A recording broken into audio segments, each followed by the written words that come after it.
This is IV starts with starting your primary IV fluids. We don't have an IV pump yet, but there's a video to watch, and the hospital's supposed to be giving us a pump. So when I get the pump, I'll make a video. Our IV start kit with stat lock, our lure lock, or extension set. I like to keep it in the little boat, and I'll show you why in a minute. My 3 ml syringe, 3 ml of saline to flush the IV. They're 10 ml at the hospital, but we just get some. And then IV to start your thing. IV. So we know when before we want to start, we want to look for our IV site, and I have gloves on. And I put this little towel down. They have these at the hospital. Anytime you do a procedure, even med pass, you're supposed to use these. We're going to put our tourniquet 4 to 6 inches above our insertion site. And I'm going to tell our patient to make a fist, but he's unable to. And you're going to look for your IV site. I found a good one here in the hand. I'm going to undo the tourniquet while I get my supplies ready. I'm going to come over here. This is sterile and this is sterile.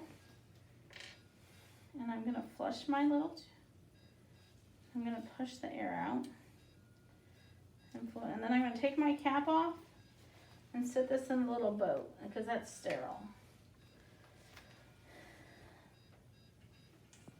I'm going to open up all my stuff all the way. That's trash. I'm going to clean the site for at least 30 seconds. Back and forth. I'm cleaning with chlorhexidine.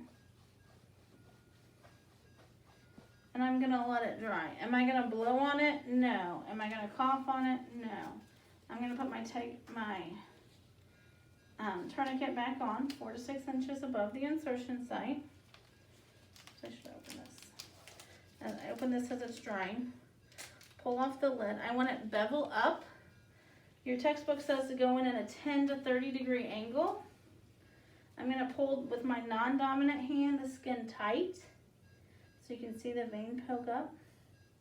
I'm going to slide it in. You're going to see a flash of blood in this chamber, and then you're going to advance it. Once you're there, you're going to hold pressure right here above where the catheter is. You can pull this straight back or you can just click it. You're going to attach your saline. And hold this in place and undo your tourniquet. You're going to flush with your things. Make sure it doesn't infiltrate or bevel. What fluid goes around the vein. And you're going to say, are you having any pain? Of course he says no. You're going to take your stat lock or your skin prep first. Sometimes I have that ripped open. Take your skin prep next door to each side. And then take your stat lock. If you need to zoom in, you can, or come closer. I'm just talking to the videographer. Clip it on. And pull your little tabs to hold it in place. It just clips on right there. And you're going to take your tegaderm and put your tegaderm right above it.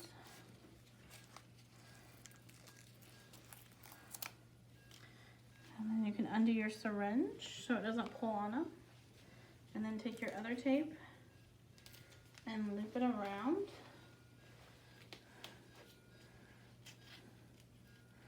And then you can use this thing to write your date, time, and I put a 22 gauge and stick it right here to identify it.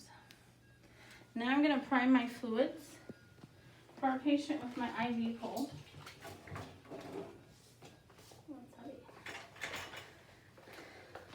So with each new bag, the fluid's not going to pour out, but if you and like your partner are carrying a bag, you can't hold the bag upright because fluid will pour out.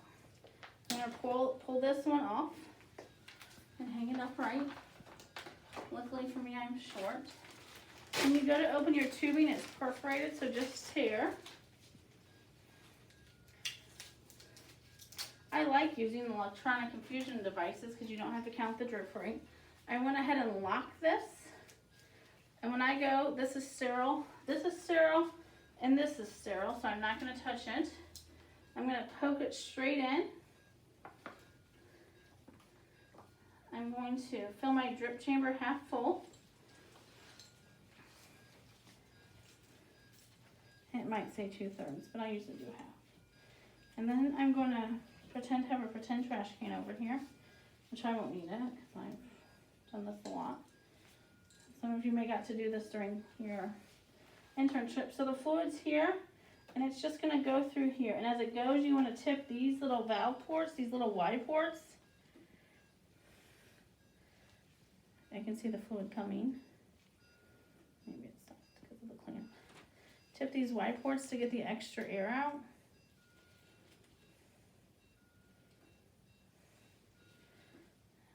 And then it comes to the end, and you see little drops pulling out. And you can wipe that up with a towel when you're done. Okay, so we're going to connect it to our patient with a clean alcohol wipe or a chlorhexidine wipe if those are available.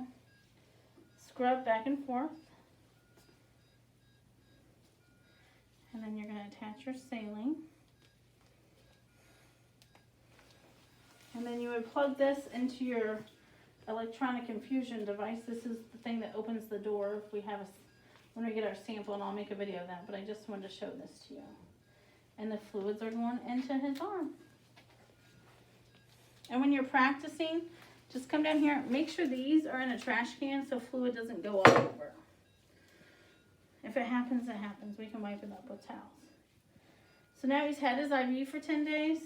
And we're going to discontinue his IV site. Don't do this. This is bad. You need a blue end cap. Here's one right here, sitting here that I could use. Actually, this white one would be better. There's little blue individualized caps at the hospital to put on so you're not cross-contaminating.